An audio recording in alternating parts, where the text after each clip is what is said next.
at the 100-metre marker. Sue Style from Mauler. Sue Style's in front. Mauler trying, but Sue Style's one from Mauler.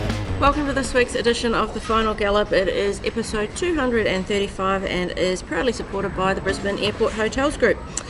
Today we are going to preview our 8 runners for Saturday's Doomben 10,000 Day. Morning, Tony. It's Doomben time in the sun the next 2 Saturdays with Doomben 10,000 Day and Doomben Cup Day next Saturday. Yeah, good morning, Claire. Good morning, everyone. One of my favourite days is Saturday, Doomben 10,000 Day. It's a really good race day. It's good to be at Doomben for the next 2 weeks. The 2 weeks of the 5-week Brisbane Carnival now. So we've got 2 at Doomben, 3 at Eagle Farm, and what a good rendition of the 10,000. We don't have a runner, but it's a bloody strong race. Probably as good a depth and a stronger race as we've seen for 10 years for this race. So really good day, really good day's racing. It's not a big team for us. We're only in 4 races on the day, but we've got good chances in each of our races. There was no winners last Saturday, but you would have been really happy with the runs of TikTok Queen on the way to the Stradbroke and also Madame Odette as she heads toward the Oaks. Yeah, the Metro meeting, we didn't come away with the win. They were good, strong, quality races there last Saturday. I thought we had quite a few good runners going forward into other races. These horses are quite early in their preparations. So I went away fairly satisfied even without getting a winner. We had a couple around the provincials and then Gatton on Sunday as well. So it wasn't a full blackout for the stable for the week, but it was a tough day at Sunshine Coast. But yeah, Claire, went away with, I thought, more positives than negatives out of the meeting. Okay, on to Doomben 10,000 Day on Saturday. The rail will be in the true position. The track's currently rated a soft 5. There is forecast for some showers on Friday and Saturday, but apparently not too much in them. We could still see a soft track on Saturday? Yeah, I'm not sure. I don't think so. I think we've got pretty good ground.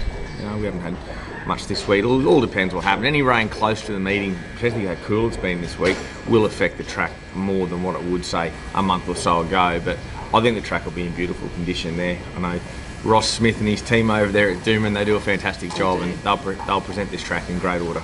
Okay.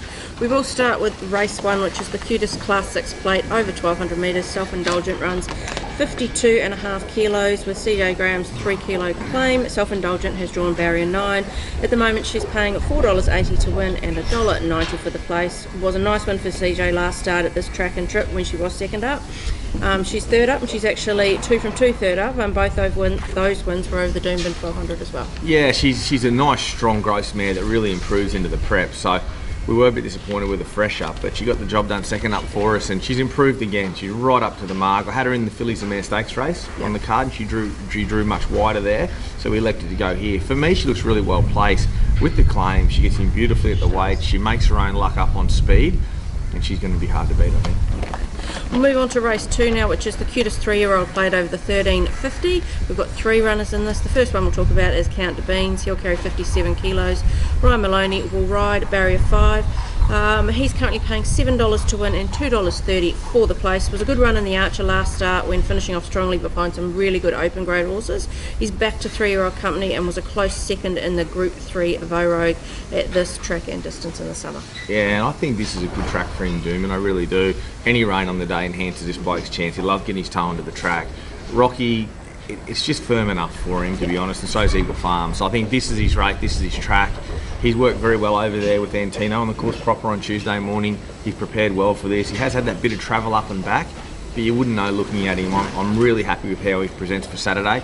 Got a good little team of horses in what's a tricky little race, this one here, but I don't think any better chances than him. I really like himself Saturday. Okay, the second runner we have is Chairman. He'll carry 57 kilos. Damien Thornton will ride him. He's drawn barrier 7. He is currently paying something, is having a very good time on the walker. He's currently paying $7 to win and $2.30 for the place at the moment, Chairman. He's gone 3rd, 1st and 2nd for his 3 runs for us in this preparation, always presenting as a genuine chance. Last start against his age, he only just missed at Eagle Farm over the 1300. I thought he was brilliant the other day. It took like an absolute ratings peak from the winner to beat him, and it was nearly the sectional star of the day, that winner, which was quite surprising, to be honest. So this horse is still improving in the prep. I thought his work Tuesday here was really good. He's in great shape. He's 4th up now, which we have him, nearly at the peak of his powers in his preparation. He's a young colt that's appreciated the racing. It took a little while to settle into our routine here, but I'm very happy with him. I think Damien's got a really good handle on how to ride him. We got flushed out just a touch early at Eagle Farm the other day. A similar-ish run here on Saturday, if we can be midfield with a bit of cover and swooping at the right time, he can definitely present well. I'm going to go with Count the Beans. I know he's got a terrible win record, this horse, but I do think he presents well, and I think Ryan Maloney will give him an absolute peach of a ride. Okay. Race 3 is the benchmark 80 handicap, run over 1,350 metres. Argyle Pink will run in this. She is first emergency, and if she gets a run, she'll carry 52 kilos. With Angela Jones's 1.5 kilo claim, she has drawn barrier 15. She's paying $5 to win and $1.90 for the place. Was an impressive front running win 2 starts ago at this track and trip for Ange from a similar wide gate. Then last start in a much higher grade, she gave a great sight, only to just be run down late. Yeah, she's just under that next level racing at the moment. This is a pretty good race, benchmark 80. Yeah. We're well in with the claim. We get in not too bad with that 52 in our backs. The lightweight certainly helps us. She's go forward filly. She makes her own luck. I found this race really tough. I think she's about $7 in the market, and that's probably about her price. I think it's a tricky race. She needs to just obtain a bit of luck in running, but she's a tough go forward horse. Any rain around, yet again, a bit like Count the Beans helps her. Yep. Just getting her toe into the ground is a big plus for her. Okay. Race 9 is the listed Bright Shadow for fillies and mares over the 1,110 metres, a race she did win 2 years ago with Outback Barbie and back in 2012 with Carrier. Funnily enough, you still have some shares available in the dubious yelling out of Carrier. We can talk about that later. We have 3 runners this year. Sneaky 5 is the first one we'll start with, 58.5 kilos. Jimmy Orman will ride barrier 20. She's currently paying $18 to win and $5 for the place. Second up on Saturday, coming off a strong finishing effort. First up in the Ascot Handicap, and that's been a very good form race. Yeah, it has, and her run I thought was excellent in it. The winner was dominant. I thought she was as good as anything else in it. She come from well back, she was slow out. I've trialled her since. I'm really happy with her. I was just absolutely gutted when I saw this barrier yesterday, because just off wide draw she's got to go back and give a start. I'm thankful it's the last race. I do think during the day horses will be rolling up on speed, and that can hopefully generate. This race does have a good bit of tempo in it, so we're going to rely on a bit of luck. We've got to take our medicine early and hit the line, but I can see her the run of the race. I just hope that she can get the job done. I can see her having the flashing light on her. Yep. I just love to see her win. She's going super. Second runner we have is Comrade Rosa, 54 kilos. Kyle Wilson-Taylor will ride from barrier 4. He's currently paying $4.80 to win and $2 for the place.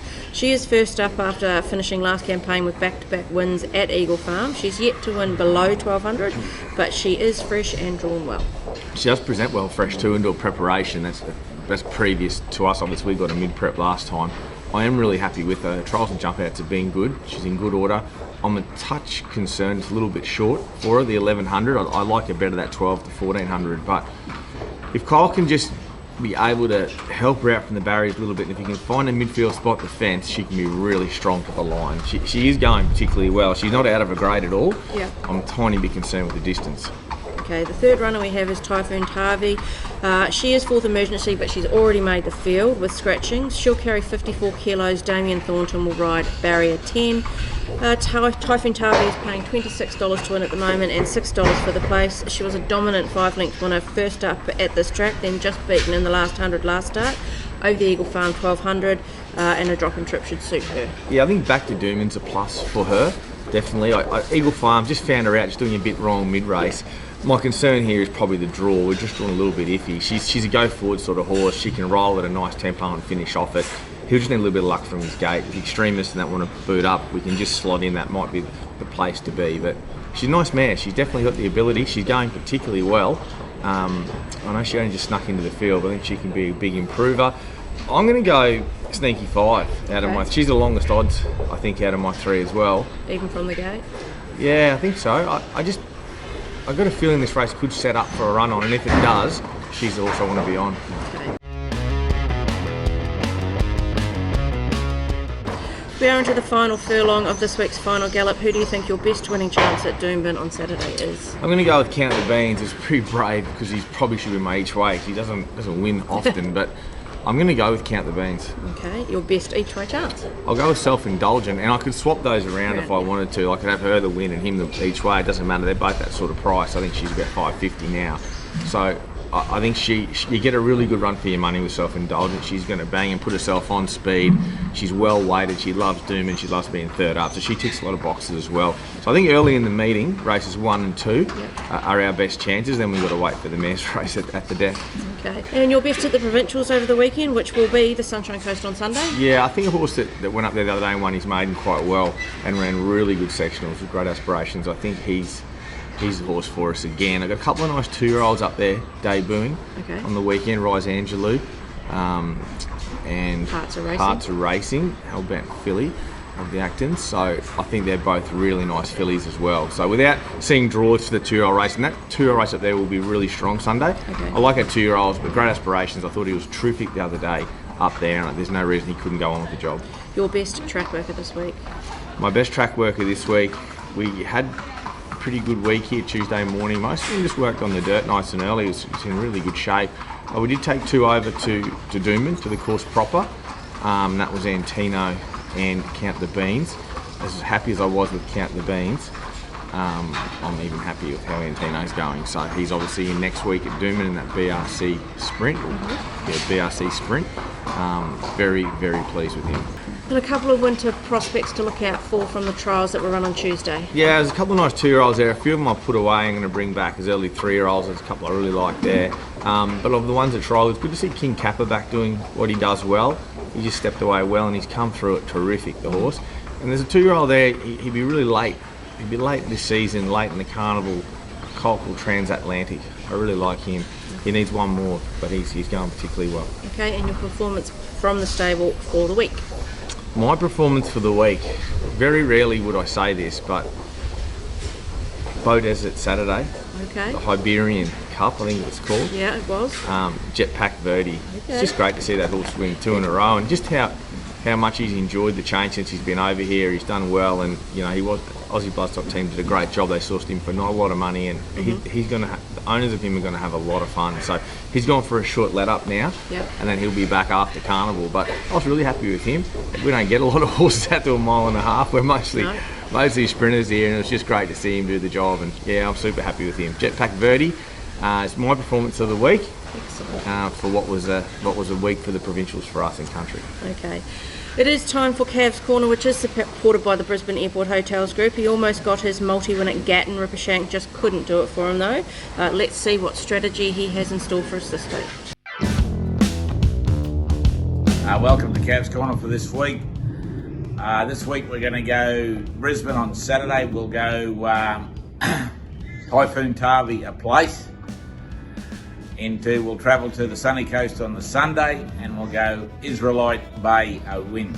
Good punting, guys.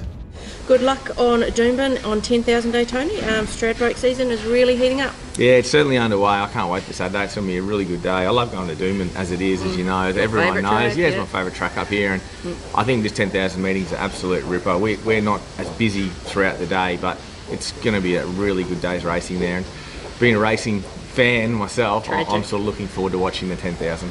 Okay, best of luck to everyone on the weekend.